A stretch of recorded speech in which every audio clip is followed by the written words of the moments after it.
Ada kejadian unik saat berlangsungnya razia kendaraan yang digelar Satlantas Polres Lamongan di Jalan Basuki Rahmat, Kecamatan Lamongan. Tiba-tiba saja seorang perempuan pengendara motor menangis. Begitu pula dengan anaknya yang dibonceng. Sontak, kejadian ini sempat membingungkan petugas.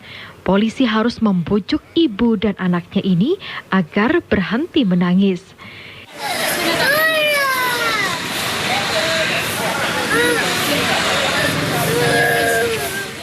Saat dihentikan petugas, Nur Asya 30 tahun bersama anaknya Anis 3 tahun, warga Jalan Kusuma Bangsa, Kecamatan Lamongan, tidak memakai pelindung kepala alias helm. Di samping itu, Nur Asya diketahui tidak memiliki surat izin mengemudi. Tangisan dan rengekan sang ibu ini tidak membuat polisi bergeming. Petugas pun tetap memberikan surat tilang kepada Nur Asya. Kusuma Bangsa. Kusuma Bangsa. Kok nggak bawa helm sampean? Helm kok. Betul helm. Oh, ini ada sampean Pak ya? Boten. Jadi mau beli pentol. Nggak tahu kalau itu operasi. Operasi. Oh, kenapa kau nangis Mbak? Takut Mbak sama polisi? Lucu kok. Kenapa takut? Lain kali ya bawa helm Mbak. Operasi Pak ya.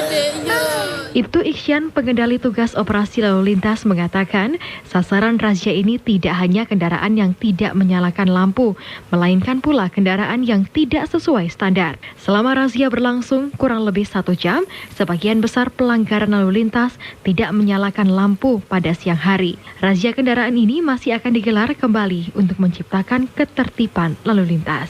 Masuli, CTV.